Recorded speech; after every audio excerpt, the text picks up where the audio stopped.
Hi everybody, welcome back to Lifting the Lamp. So today I'm going to continue our Raja Yoga series. We've previously discussed Pratyahara and Dharana, and now I'm here to discuss the next limb of Raja Yoga, which is Dhyana, otherwise known as absorption, commonly known as meditation. One thing that some people have difficulty explaining in Raja Yoga is how to distinguish between Dharana and Dhyana. How do we know when a state of Dharana, or single-pointed concentration, has developed into a new state, the state of Dhyana or absorption? And based on my own practice and experience, I want to just explain how that transition is made. The first thing to know about the transition from Dharana to Dhyana is that it's not something that is willed so much as is an organic development of the practice. So in my last videos, I spoke about how Vivekananda says that a Dharana should last for 12 seconds and 12 Dharanas make a Dhyana. So if you do the math, that means that after 2.5 minutes of Dharana, you should expect the state of consciousness that you are in to move from Dharana to Dhyana. And sometimes it can take more time, sometimes it can take less time. But it does occur after holding that attention for a certain amount of time. You don't have to do anything else. All you need to do is pay attention to the change in your consciousness.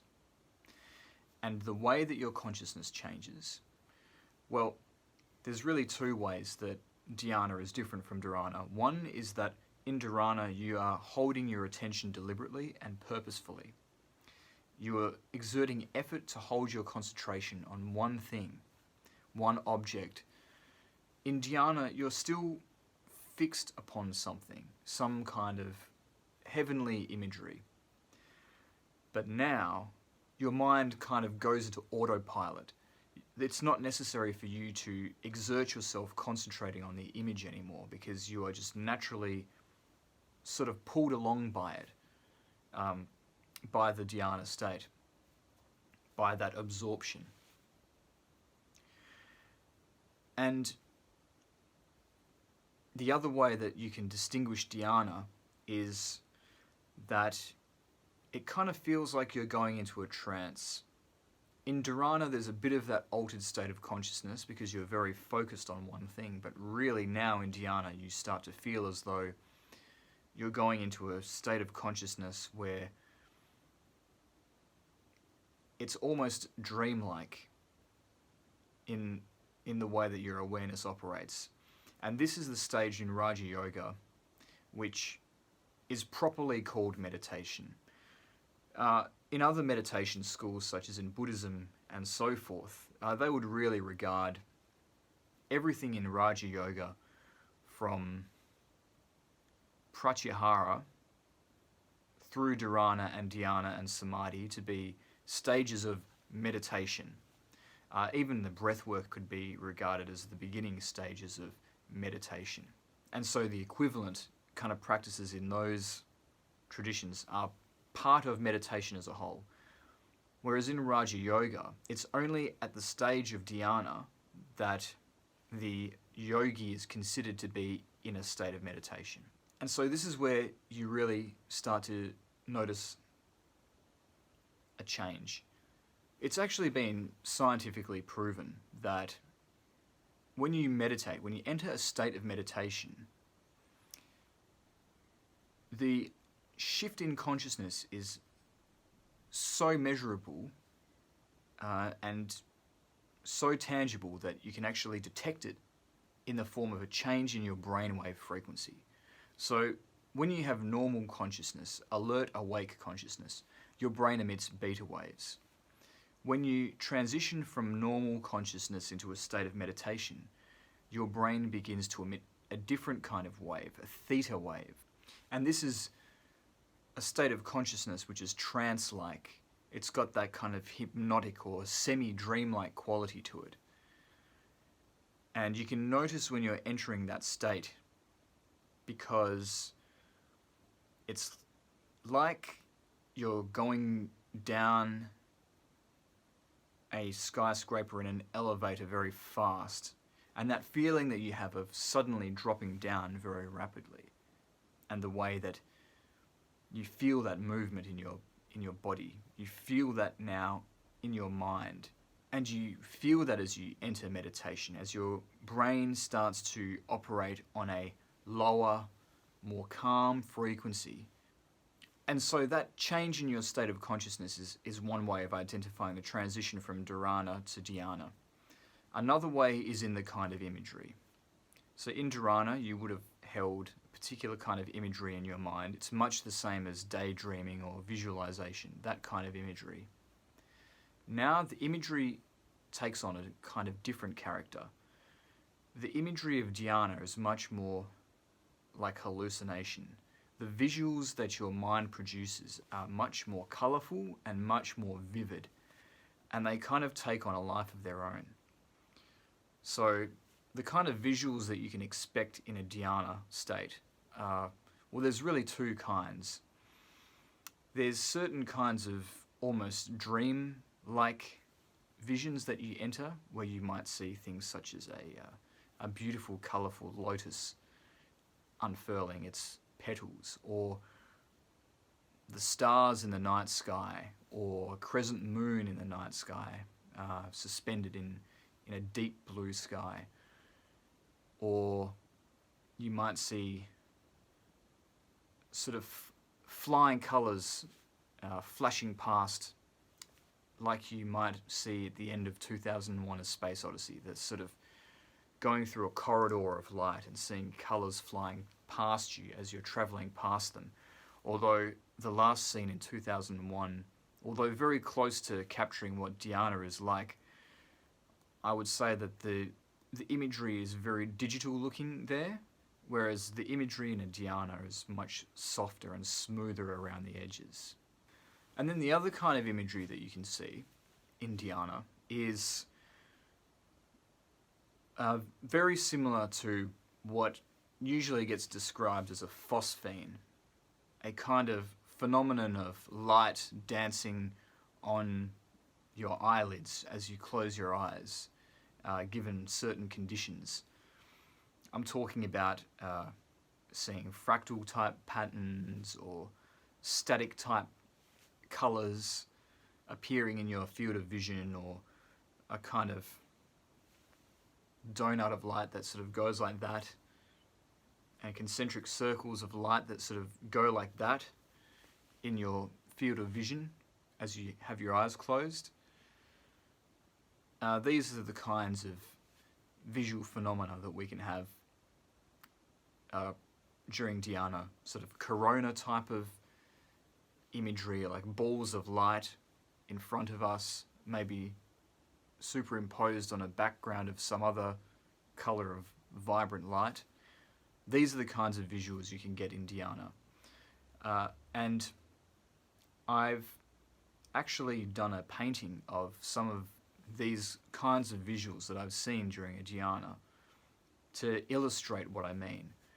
The quality won't be very good if I hold the picture up here, so I will superimpose that image in one of the frames here. So you can see there's very vibrant, vivid colours here, very vibrant, vivid oranges and purple colours, sort of a lilac shade, against a tangerine, also very neon in colour. So that's what to expect when you're in dhyana. This is what the Buddhist meditation practices refer to as the nimitta phenomenon, and it's a sign that you're on the right track. Somebody pointed out to me when I showed them the painting of my own dhyana visual experience that it looks very similar to the kinds of visuals that you would get when you have a rush of blood to the head, for example, or when there's something else that happens where you have pressure on your eyeballs or on the blood vessels of your eyes that mean that you see stars, as it were, that your retinal nerves start to do strange things on your eyelids and produce strange phenomena. And I think that there is a connection there. And I think that that may be sort of starting to approach a scientific explanation for why these dhyana light phenomena occur in the first place. If it's because we're seeing these things because there's very little sensory input to our optical nerves, so that the nerves are firing randomly, or if it's because we're concentrating so hard that we're changing the pressure that we put on those nerves through the muscles in our face or something to that effect. All of this shows a change in our disposition, which would suggest that something is working and that we're entering an altered state of consciousness and it's having certain neurological effects. So that's something maybe worth looking into for scientists or neurologists of the future. But the thing that makes the dhyana colour phenomenon different is just how vivid it is, just how bright it is. It's like the mind or the awareness takes that phosphine type phenomenon and it embellishes it and turns it into something truly glorious.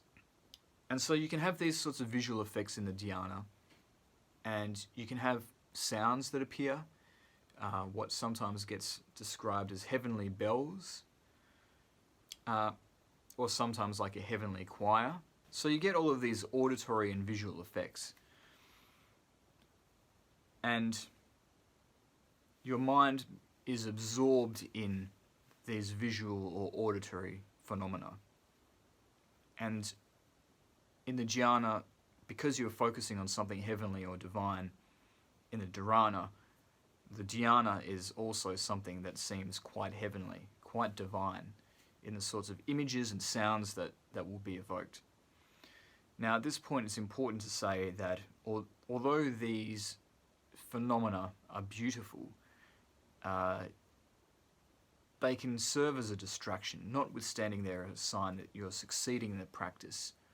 If you become too enamored with this particular result, it can lead you astray, and then you become trapped in that beautiful vision when what you really need to do is move beyond it.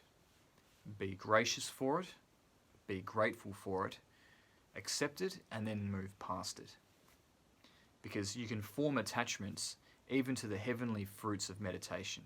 So this is one way that one can fall from the dhyana practice, is being led astray by the beautiful visions that you will encounter. Another way that one can fall from the dhyana practice is simply by not staying in that altered state of consciousness for very long before we resume a kind of normal state of consciousness again. Or perhaps drop down to a dharana or a pratyahara type of state. And as with the early stages of the previous practice of dharana, it's to be expected that you fall from the practice in this way at first very quickly, and that the dhyana state lasts for only a short period of time. But what you need to do is resume dharana for as long as it takes to re-enter a dhyana state, and then resume dhyana. And each time you do this, you'll be able to maintain dhyana for longer and longer. And when you're a very experienced meditator, if you fall from a dhyana practice, if you're unable to maintain it, you will eventually be able to re-enter a state of dhyana without going through dharana first. But that's further down the track. So the goal, again, as with dharana, is to increase the amount of time that you're in this new state of consciousness for. And as with dharana, the key to moving beyond dhyana into samadhi, which is the final limb of Raja Yoga, is by maintaining dhyana for as long as it takes for it to evolve into a new state of consciousness, that of samadhi. And if we apply Vivekananda's formula of 12 dharanas make a dhyana and 12 dhyanas make a samadhi, then you should expect to be able to maintain the dhyana for about half an hour before it evolves into a state of samadhi. But once again, there's no hard and fast rule for exactly how long it'll be before dhyana can develop into samadhi. The only other danger that I would mention in terms of ways that you can fall from a dhyana practice is by getting caught up in what I would call dreamlike reveries. So, as I've said before, a dhyana state can be very similar to the sort of hypnagogic state, the sort of liminal state between being asleep and awake that you enter when you're just about to fall asleep at night and you start to have a few little dreams, but you're still partly conscious. It's very similar to that state. And so you can enter a kind of dreamlike state in the trance of dhyana, but that dreamlike state can, if you're not vigilant, if you don't contain just a little bit of vigilance in the practice, that dreamlike state can develop into literal dreams, where your mind gets carried away with generating a dream of something that's not spiritual, it's just like an everyday scenario, or isn't related to the practice, or is taking you in a direction which is more of a distraction than encouraging you to become absorbed in some deeper state of consciousness. And so you need to be able to identify when that has happened, when you're no longer performing dhyana or being absorbed in dhyana, and in fact you're just being pulled off into a dream. And it'll take time to recognize the difference. But as I've said, you can tell because the kind of imagery that you see will not be the same. And in the practice of dhyana, you're letting go of control of the practice somewhat and allowing the dhyana to lead you where it will. But there's still the development of consciousness in a certain direction, which is in deeper states of trance, in deeper absorption into divine imagery. Whereas when you're in a dream, when you've entered a dream rather than dhyana, you're just getting carried away with random thoughts. So that's the way that you can identify a dream as opposed to a dhyana. And much the same way as you can rouse yourself from sleep, if you choose to, you'll be able to rouse yourself from these dreams so you can reorient towards a proper dhyana practice. Now, one thing that's good about dhyana practice, and one thing that you can absolutely take advantage of when you're trying to push forward to further success in dhyana, is that the experience of dhyana is very pleasant. It's very heavenly and divine and serene. It's like being in a pleasant dream. And so it's very easy, once your mind has had a taste of dhyana, to convince the mind to aspire to enter a state of dhyana again. And in dhyana, we can start to have the first early onset of a kind of spiritual bliss or ecstasy. Nothing like when you're approaching samadhi, but you start to get a little taste of it at this stage in the Raja Yoga practice, in this stage of meditation. So that's what you really need to know in order to cultivate a good dhyana practice. And if you can perform dhyana along those lines and allow the dhyana to develop to the point where you've got the visuals, perhaps you've got auditory phenomena arising in your mind, but you've pushed past it and you've deepened the state of consciousness that you're in, you've deepened the meditative state, and you're approaching a very blissful kind of feeling, then that's a good sign that you're on the event horizon of samadhi. And that is the crowning achievement of Raja Yoga practice. And that is what I'm going to talk about in my next video in this series. So stay tuned for that. Thank you for listening. If you have anything to contribute in terms of your own thoughts on this topic of dhyana, your own experiences you'd like to share, please comment below. Otherwise, please hit subscribe for more content like this. Thanks again for listening, and I'll see you next time.